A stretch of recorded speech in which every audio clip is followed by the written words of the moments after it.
Thank you for being part of our class. And I tell you what we may do. We may go about 4 or 5 more lessons, and we'll take a break for a couple weeks, maybe do something a little bit different, and then we'll come back to it. I think there's maybe 40 or 50 lessons here. You want a big one or small? All right, yeah, that's fine. Yeah.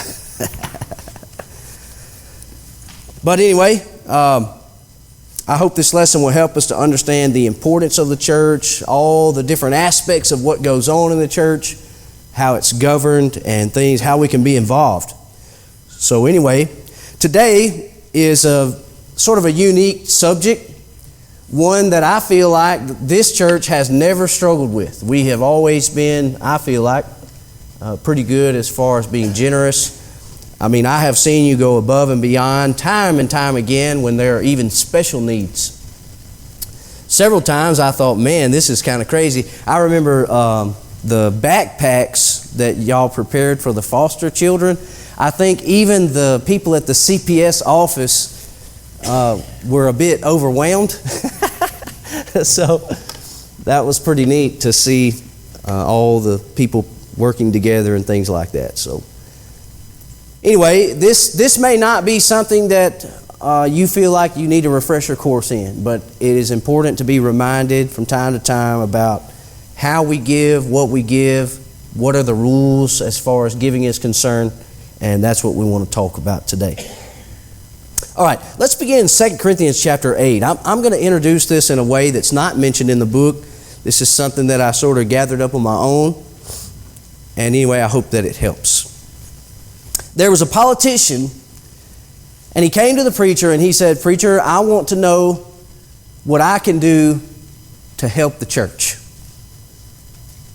So the preacher thought for a little while, and he didn't know something in particular. But anyway, it came to him. He said, "I tell you what, there's one thing I want you to stop doing, and that is I want you to stop making $1 bills." You know, it's okay as a child to learn to give by giving $1 bills. But by the time we can generate our own salary, if the plate comes by and we're just throwing in a donation, that's not giving. And I hope today that when we talk about the subject of giving, we realize that it's a tremendous sacrifice to give. You know, really, it ought to be somewhat close to what you're paying maybe in a mortgage payment each month. Now, some of us, we say, well, man, my mortgage is $1,400. Okay, well, I'll give you some general rules in just a moment that I feel like can apply, that I think will help all of us, okay? So let's start here, 2 Corinthians chapter 8, beginning in verse 8. And I have quite a few verses here. Will somebody read verses 8 through 10? 2 Corinthians chapter 8, verses 8 through 10.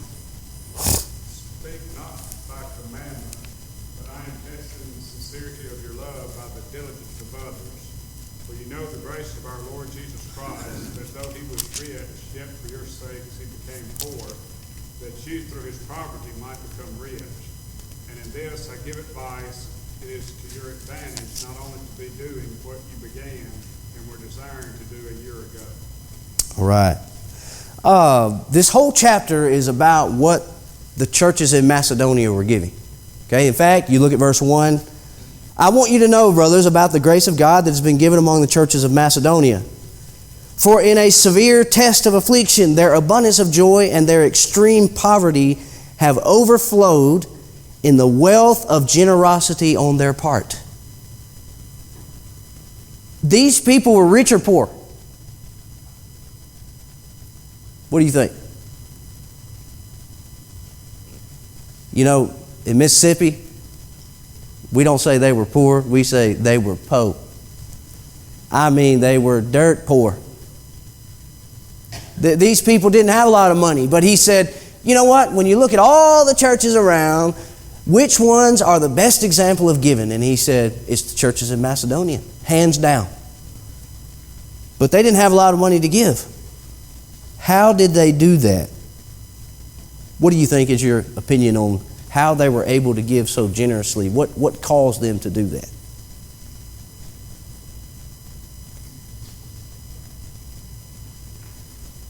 I'll give you a hint. Part of it's on the screen. Look at verse 5, I think is the answer connected with verse 7 here. Look at verse 5. He said, and this not as we expected, but they gave what first? Themselves. The reason why they were so generous is because they had already given themselves to the Lord's work. And they said, well, it's not a problem for us to, figure out what our salary is going to be each year. Write it all down on a piece of paper, and at the first top, this is what I give to God. And really, to me, that is the only correct way to give. If I put my check in the bank and I pay the mortgage, I pay the cell phone bill, I pay all the bills, and then I look at my bank statement and I say, well, this is how much I'm going to have left over, so I might be able to give this much. That's not giving, that's making a donation. And I hope today that's really the sort of the root of our lesson today. All right, let's keep reading here. Look at verses 11 through 13 as he moves on. Okay. He said, so now finish. Okay. Finish it as well, so that your readiness and desiring it may be matched by your completing out of what you have. Now, notice, you can only give out of what you have. So I want you to know today that maybe you feel like for the past 10 years or so, you're getting older, possibly you live on a very limited income. Maybe even you only live on Social Security. And you say, my budget is so tight right now, I'm barely feeding myself. What you're going to find here in this passage is you're not expected to give like the guy that's making a salary every year. Okay? In fact, look what he says here. You complete this, the giving, out of what you have, for if the readiness is there, it is acceptable according to what a person has, not according to what he does not have. A man can't give what he doesn't have. That's his whole point. Some of these brethren in Corinth, they literally just did not have it. I can see they probably felt bad. They say, well, I'm not able to give anything. There's another side to this. Everybody can give something. I mean, Jesus even watched when people came and cast money into the treasury, and he saw one lady. She didn't have anything to give either, but she gave it. The Bible says she had 2 mites. And it's interesting, when Jesus saw these people coming in, casting in money into the treasury, he said they were rich. And they cast in much. But the poor widow who cast in the 2 mites, he said she had cast in more than all of them. You could have put all what they put in together. It may have been worth maybe $20,000 or more in today's standard. But that little lady who came in and cast in those 2 little mites, less than a penny, she cast in more than all of them. Jesus said because she cast in of what her want, and they cast in of their abundance. I don't ever pay attention to what people give. In fact, I don't even know what anyone in this church gives. I don't know anything about it. It's not any of my business. The treasurer and the elders know about that. I don't know anything about it. But I'll tell you, I did learn one time, accidentally, somebody mentioned something to me when I was in Meridian about what a man was giving. And it was interesting to me that he always talked about how much money he made. And he invited the whole church over to his ranch, and I mean, he had thousands and thousands and thousands of acres in Pachuta, Mississippi. He owned a hunting camp there. He's now dead and gone, but his family still owns it. You can go online and look up the hunting camp in Pachuta, Mississippi. You'll see all the land he owned.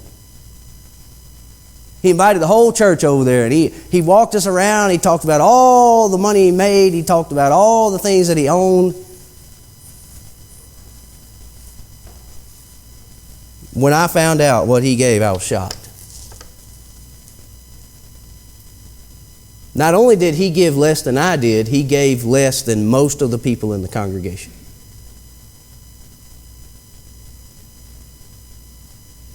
That man could have... The taxes on his property is something that I wouldn't have been even able to afford. I mean, I can't even imagine how much he wrote in taxes just for the amount of land that he owned every single year. I don't even know how much it would have been. He owned multiple businesses. But anyway, giving is not a donation. It's a sacrifice. You know, when I learn about the widow and the two mites, you may be thinking, well, maybe, do I need to cast in all my living? Do I need to give Jesus everything I have? Well, that's not the point that he's making. You'll often find the point that he's making is at the very end of the story. He said, she has cast in of her want, and they have cast in of their abundance. What Jesus is teaching in that story is not that you should go out and just dump everything into the church treasury, but it needs to be a sacrifice. If I make a yearly salary, I may not be able to buy that new car because of what I'm giving to the congregation. I may not be able to afford that 20,000 square foot, whatever. I may have to dial it down a little bit. Instead of purchasing the 4,000 square foot home, I may have to go with the 2,000 square foot home. It's just principles like that are important as far as the giving is concerned. But a man can't give what he doesn't have. That's all there is to it. For I do not mean that others should be eased and that you should be burdened, but that as a matter of fairness. The poor guy needs to give what a poor man can give. The wealthier man needs to give more, and even a more percentage, in my opinion. Maybe it's good to start out with 6, 7, 8%. Then the rich man, maybe he needs to start out a little bit higher. Maybe he can start out 8, 9, 10%. And then maybe he can increase a little bit each year if he wants to. And we'll talk about that in just a minute. In the Old Testament, when you read about what they give, I always thought it was 10%, but it was actually more than that. In fact, in our lesson a little bit later, he talks about that. He said it was as high as 33%. Because they had to give 10% of everything. 10% of their cattle, 10% of their land, 10% of the increase that they made when their crops came in. So you're talking, this could get up really high. Well, a wealthier person ought to. Go ahead. Percentages mean nothing. Okay. It's got to be here. That's true. That's true. And because it doesn't really talk about percentages, it talks about giving with a cheerful heart that you've been prospered. That's right. Yeah, we'll talk about that in just a moment. 25% and do it grudgingly, and That's true too. Sure enough. But I will say this. It's hard to give a lot and not have your heart attached to it. Especially in our society. You think about it. We're pretty wealthy. As a country. And usually everything that we do is attached somehow to what we make. So if you set your income on a piece of paper and you start right at the top and you say, I'm going to give this amount to the Lord, it's kind of hard not to throw your heart in there with it. But yes, I definitely agree. A rich man, he could be a multimillionaire, and every time the plate comes by, he can throw in a check for $15,000 every week. That's not going to get him to heaven, is it? No, it's not.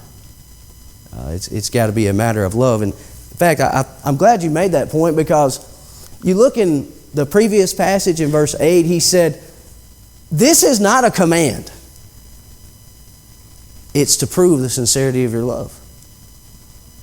In essence, when I read that, Paul is saying, you say you love God, let's see how much He's worth to you.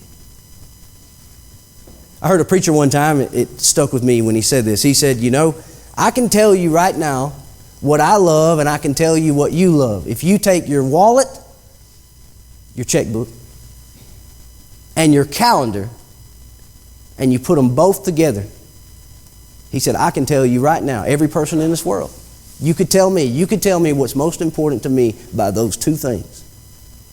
Where I am and where I spend my money. And I think that's very, very true. One of my teachers in school, he said, you make sure that when you baptize people, that their wallet is still in their pocket. You know, what he meant by that is make sure that they have been taught properly the responsibilities, including not just church attendance, being faithful, being involved, but in giving as well. So that is definitely true and important. All right, I want to move forward just a little bit. Let's go to 2 Corinthians chapter 9. And this will sort of go especially to what Miss Regina was talking about just a minute ago. 2 Corinthians chapter 9. Will somebody read verse 6 through 8?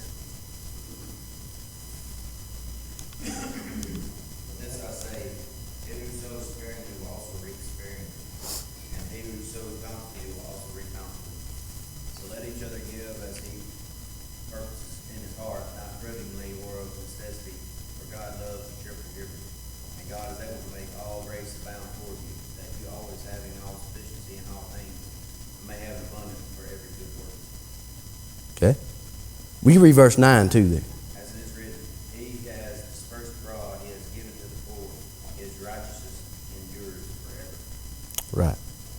I'm going to keep reading in just a second here, but these two chapters go all about giving. Okay, it's basically a connection there in these two chapters. And he said, this is the point. Here we've said everything through chapter 8 to reach this connection. He said, if you give, then you'll receive. If you give bountifully, you'll receive bountifully. Then he said, each one must give as he has decided in his heart, not reluctantly or under compulsion. God He's not twisting our arm here. This is something that we do, and it's always been that way. Even in the Old Testament, yes, they had certain restrictions on what they were supposed to give, but they did this because they wanted to see the work of the Lord go forward. God's people were commanded to take care of God's people. If nobody gave under the Old Testament, the Levites wouldn't eat. They wouldn't have all the stuff they needed for their everyday life. And the same is true today. Preachers are supported by God's people. It's always been that way. And if we decide one day, that we just don't have it and we're not willing to sacrifice it, then the work of God will suffer, just like it would even under the Old Testament. All right, I want to continue just a little bit here. Let's give some practical things. I sort of did a little bit of math and I talked about the mortgage a moment ago, and you'll see in this what I'm talking about. Okay. Let's say a man has a household income of maybe $48,000 a year. Okay. He can write this at the top. If he decides to give 10%, which is high for him, okay? If a man makes $48,000 a year and he's given 10%, that's a lot. That's a big sacrifice for him, okay? There's a lot attached to that. That's $4,800 a year. That would be $400 a month, $100 a week. That's a lot, especially for this guy. You step it up a little bit. You go to maybe another bracket. You say household income. Maybe you have two people working now. You've got $50,000 to $72,000, and I base this upon $72,000 a year. I did these in multiples of 12, so it'd be easy. You got 12 months in a year, so I did these so you could divide them by 12, and you can kind of put yourself somewhere in these. You say, well, all right, I'm in sort of this bracket here. He says, all right, this is what I bring home. And by the way, this is the way I do this, and you can do it however you want. I take my income based upon what I put in my pocket, what I put in my bank account. I don't count insurances and all that stuff because that money is not mine. I don't even see that money. So you can say, well, I think you should give based upon, what your whole salary is. Okay, well, you can do that. That's your choice. I base mine and I budget mine on my piece of paper on what I put in my actual account. Okay, so you can do it however you want. And basically this is how I'm calculating this. 50 to 72,000 a year, let's say he gives, all right, 10%. 7,200 a year, that would be $600 a month, that would be $150 per week. That's, to me, that's a lot. But you move up. Maybe you got another bracket. You've got two people that make fairly decent salaries. And they bring home a total of maybe $96,000 a year. He gives $9,600 per year. That would be $800 a month, $200 per week. And then, of course, over $144,000 a year. Maybe you got two people, they do very well for themselves. That's great. But the more, to me, the more you get above this, it's just my opinion, from what I'm seeing in the Bible, if a man's going to give as he's been prospered, he's going to start having to up the percentages a little bit. You know? A lot of people don't like some of the Democratic views on how hard they tax the rich people. You know? The Republicans don't like that. And I'm a conservative, you know. I agree with a lot of things that conservatives believe. But I don't necessarily agree with that. I believe that the rich people should be taxed more. You say, well, why should you penalize someone who's got multiple businesses? Why would you penalize them more? Because they were driven, they were more industrious, they worked harder. Well, they got more money. They should have to help out with the poor and things like that, because look how much money they have. There's a principle in the Old Testament that God's people, they had to take care of the poor. Guess whose responsibility it was? The ones who had the money. Well, like I said, I'm all for capitalism. I think that people are driven, maybe should catch a break every now and then. They make a lot of money. They go to school and get a doctorate degree in business and they make $1 million a year. That's wonderful. But they also need to be mindful of charities and things like that when they get those extra bonuses and help people out. They've got the money. They've got more responsibility. All right. So those are sort of practical aspects. All right. Let's look at verse 10 through 12. He who supplies a seed to the sower and bread for your food will supply and multiply your seed for sowing and increase the harvest of your righteousness. What he's saying is, don't worry about the money. Just give from your heart and God will take care of the rest. Okay, that's what he's telling these people. It's all a numbers game to you. I understand. It is to me too. You know, we get our paper out, we think about how much we're going to give, but he said, look, just start somewhere. Just start somewhere. Maybe if you say, all right, I don't give it all, maybe I'm going to start with 5%. And I'm going to work my way up from there. You know, I'm going to try to increase my giving, not because I'm going to church and I feel like the preacher's twisting my arm. No, because I'm going to say from this point on, I love God enough to give to His Word, and I'm going to start here and I'm going to work my way forward.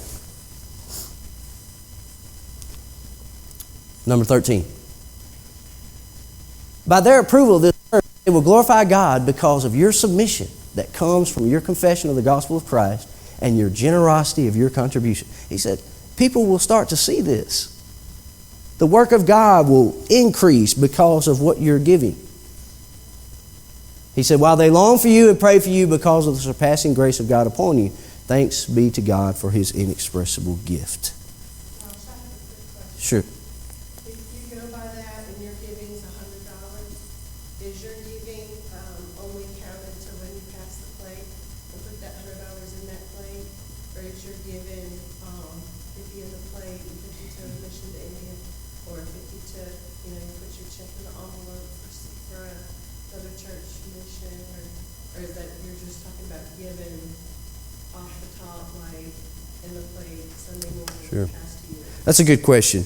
And really that discretion is entirely up to the giver. I had somebody ask me that. So. Sure enough. And that's a good question. You know, I I think sometimes people, and I don't want to make this sound like I'm not stressing this, but sometimes people act like the only time you can give is when you put that money in the plate, and that's not true.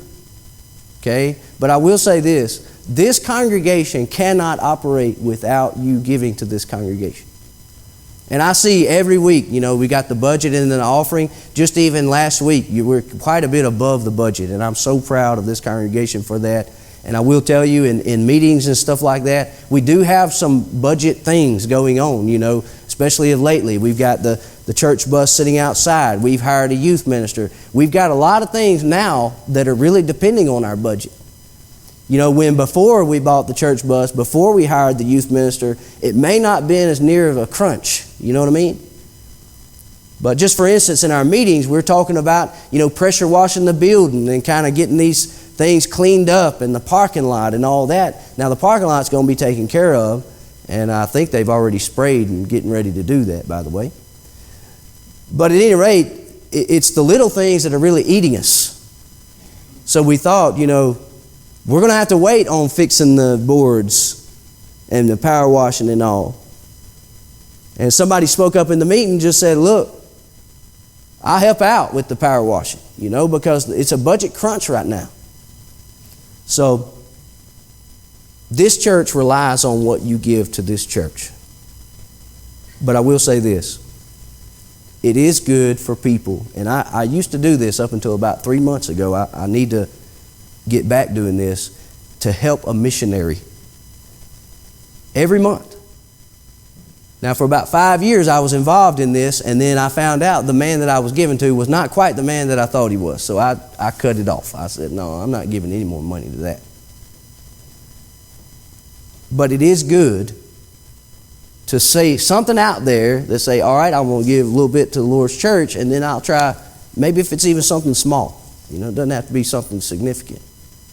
I'll try dispersing it a little bit. But yes, I hope to answer your question. It's entirely up to the giver. You can decide what you do with your money as far as the Lord's work is concerned. In this context, it was strictly a contribution that was taken up for the poor saints that were in Jerusalem. In fact, let's go to 1 Corinthians chapter 16, verses 1 and 2, and we'll kind of get an idea of what's going on here. Does anybody remember in Acts chapter 2, on the day of Pentecost, when the church was established, what all those saints did as far as their belongings were concerned? Do you remember what it said? They sold all their belongings, and every man had all things in common. They shared their wealth. Now, the reason for this is, on the day of Pentecost, you've got Jews from Parthians, Medes, Elamites, dwellers at Mesopotamia, Cappadocia, Asia, Phrygia, Pontus, all these places, right? They came from all over the world to Jerusalem on the day of Pentecost. So they've come a long way. 3,000 of them obeyed the gospel. They didn't go back home.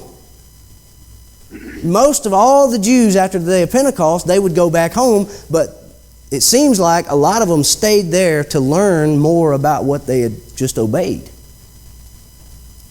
So they began to sell things. The people that actually lived there before, they began to sell their things. You remember Ananias and Sapphira, they sold theirs, and what did they do? They lied about it. They came and laid it at the apostles' feet, and he said, look, that was your land. You could have done whatever you wanted to with it. But you told us you sold it for this much, when really you sold it for this much. And the Holy Spirit struck them dead immediately. So you've got this sharing that's going on among the people in Jerusalem, and people are poor, man. They don't have food. So the apostles are going around to churches in the first century, and they're taking up these huge collections, and they're bringing it back and distributing the money when they get back to Jerusalem. Will somebody read 1 Corinthians 16, 1 and 2?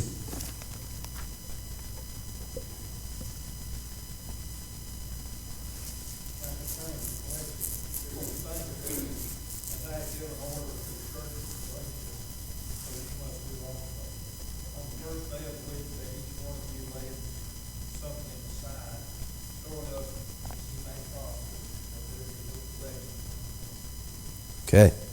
Verse 3, notice he said, when I arrive, I will send those whom accredit by letter to carry your gift, notice, to Jerusalem. So he's trying to help out the poor saints then by the offerings of those in the New Testament. All right, let's challenge ourselves a little bit. Let's get to thinking.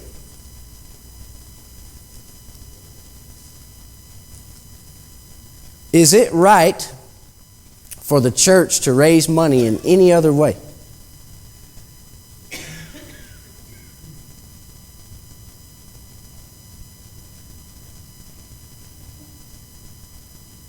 I know what you're thinking.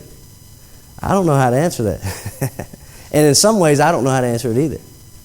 But I would be real careful about saying, the church at Meridian, when I left there, the preacher that followed me, his name was Bill, and I forget his last name, but anyway, I noticed one time that the youth had a huge yard sale. He encouraged all the youth, and they were in charge of this. Basically, I guess he told them, look, if you want to accomplish whatever you're going to accomplish for the Lord, you're going to be in charge of this. So all the youth got together. They made this huge yard sale, and the church is located on Highway 19, so there's like 30,000 or 40,000 people that pass by there every single day. And in fact, before I moved to Ripley, I had a huge yard sale right there in that parking lot. Okay, I had to get rid of a bunch of junk before I decided I wanted to move. So anyway, that's what they did. And they raised X amount of dollars, and I saw the post, and it said, the youth raised X amount of dollars for, I forget what they were trying to do for their work. Is that good or bad?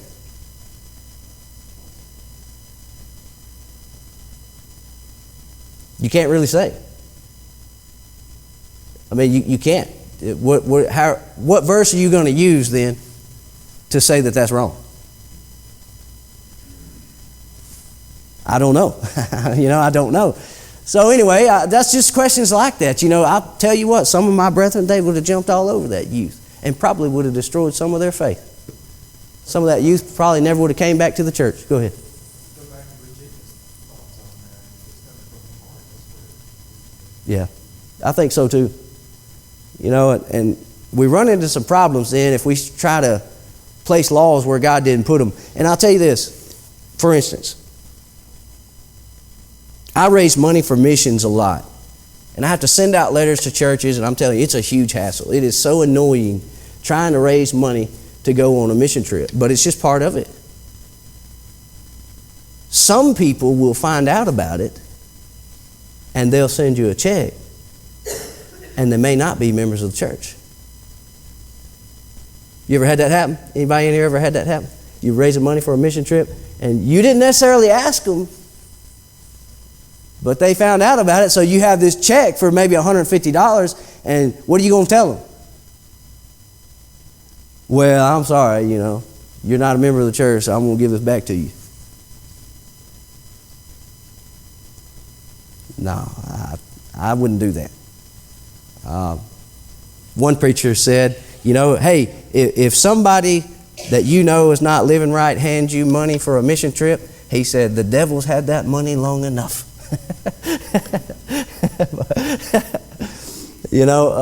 I didn't necessarily look at it that way, but I seriously try to ask myself, what am I supposed to do with this? Am I going to damage someone's faith or what they think about the church by giving them their money back? You better believe it will. It'll do more harm than good. You say, well, I'm just trying to stand for the truth. Well, no, what you did is you destroyed the truth. You destroyed it. And I know preachers that would have jumped all over that youth. They would have said, oh, these people have left the truth. They would have made them a public statement. Probably even talked about if they don't repent, we're going to withdraw from this congregation. We've got to be real careful. If you say scripturally that you can only raise money by what goes into the plate, you run into some problems. Here's one of them. What are you going to use the money for? You going to pay for the electricity? Well, that's not scriptural either. You going to pave the parking lot? Even supporting a missionary is not what they did in the New Testament. You know what they did in the New Testament? They brought it back to Jerusalem for the poor saints and they distributed it to poor people. So if we start saying that we're going to be consistent in what the Bible teaches about how we raise the money, we're going to have to be consistent about how we spend the money.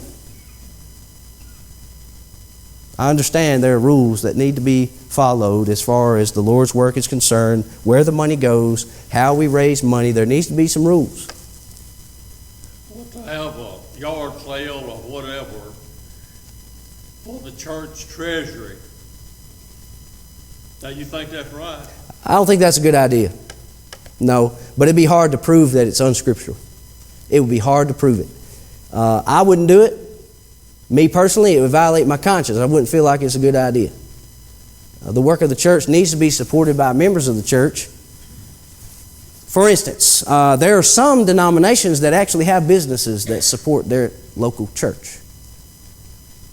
I can even think of one right now. They even open vineyards to make wine. And that money that they make from the wine actually supports that denomination. And they got a lot of money. I'm talking about lots of money. They're building these cathedrals that are worth, I can imagine some of them millions of dollars. Okay? So you can go to opposite ends of the spectrum. I'll say this. My opinion is, it's good to be balanced. It's good to be balanced. All right, we'll pick up on that next time.